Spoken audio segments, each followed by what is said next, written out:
Hi, today we're doing training for Art Vista 4th grade set B, which is Pointalistic painting.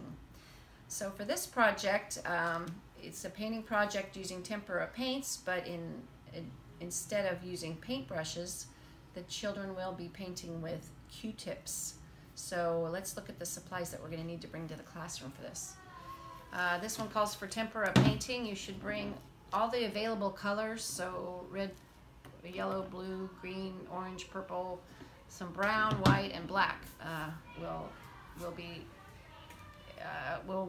you'll have all these at a table in the front or the back of the room, an extra table where the kids are going to come up and choose which colors they're going to need. We'll talk about that in a minute.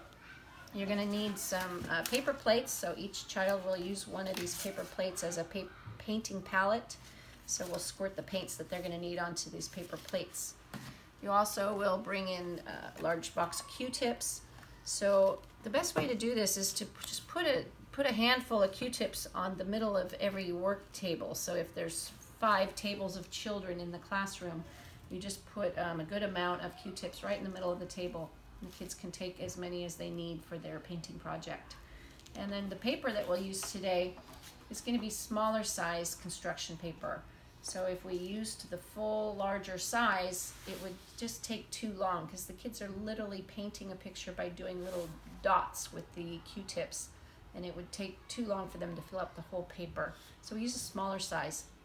It calls for 8 inches by 6 inches, so pretty small.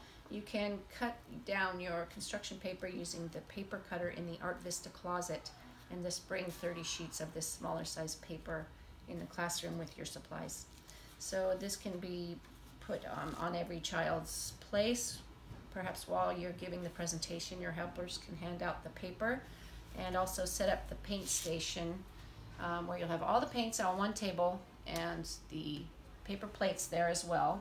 And also you're going to need to have a station where you put out magazine pictures. So this bin is in the Art Vista's closet. It says right on there set B for 4th grade, and there's many pre-cut magazine pictures in here. So we'll use this one as our sample today. But you can just take these stacks of pictures and lay them all out on an extra table in the classroom or a countertop. You're going to need the paint station and the magazine picture station. So you're going to have to tell the teacher you need to find 2 surfaces where you can do those things. The first thing the child does, you can have them come up one table at a time to pick out their magazine pictures, so they can kind of rifle through the different pictures, and when they see something they like that appeals to them, they take that and go back to their table. You want to kind of have somebody telling the kids, oh, you got to make your choice, because sometimes they take a long time to choose the one that they want. So kind of keep them moving through that process.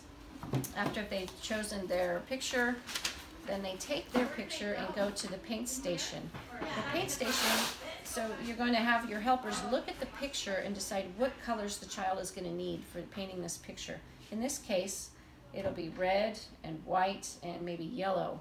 So to make this, maybe a little brown for this one to make the basket. So that you just literally give them white, red, brown, and yellow for this child, and then send them on their way to their place. And the next thing they will do is first take their pencil and create a light sketch before they actually start doing the pointillistic painting. So let's look at say we're going to demonstrate this for the kids before they start their project. Show them, here's my picture. I'm going to just gently, lightly sketch the shapes of things here so I know where I'm going to be painting. Just very basic sketch like this. And then you can show the children. We're not using paintbrushes today, but we're going to be using just these little dots. So in this case, you're trying to have them create the whole picture using dots, just like this. And you want them to be patient, and it takes time. And you also want to stress for the kids that it's not going to look exactly like the picture. It's going to be slightly different. And it's dots versus strokes. Right. So sometimes the kids get a little impatient, and they'll start trying to do things like this. So it's more like they're using a paintbrush, but you really want to discourage that. The idea is they're doing dots, and pointillism is its own special kind of painting technique that we're trying to get across today. So you can show them this is the effect that we're looking for.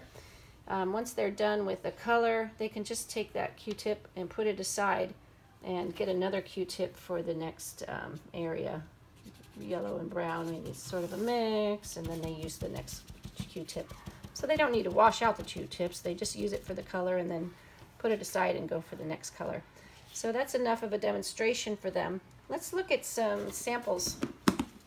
And it's good to bring this folder from the Art Vista closet that has already done samples that you can show the children.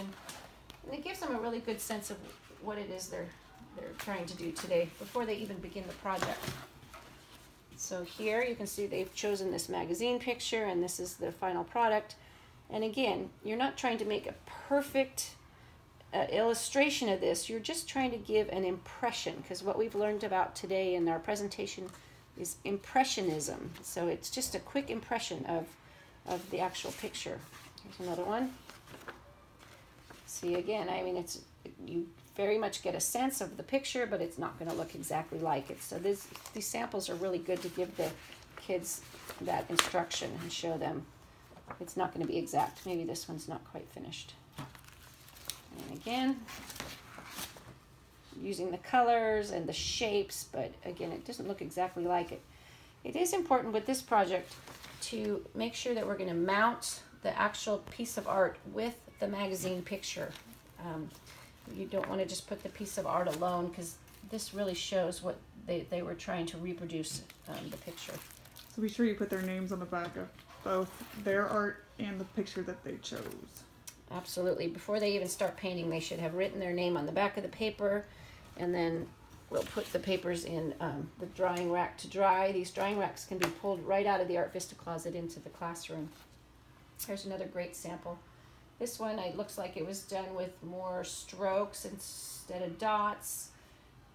But if the kid asks me, can I do strokes? I always tell them, I try to give them a lot of liberty and say, you're the artist and you're the one that is creating it, and you have the vision of it, so do what works best for you. So I don't try to shut them down as far if they really don't want to do the dots, they want to do strokes. I try to let them have some creativity and do it their way. So just make sure to bring mount the two pictures together. It's going to have to be done at a later time because the pictures are going to be wet in the classroom. So just collect them together. I usually take the magazine picture and put it on top of the painting itself when I collect them and take them home. And then I actually bring different colors of construction paper home and choose what it would look good on. This one I think would be good on red. So the mounting would be something like this for this picture. And you can just use tacky glue is good to mount things.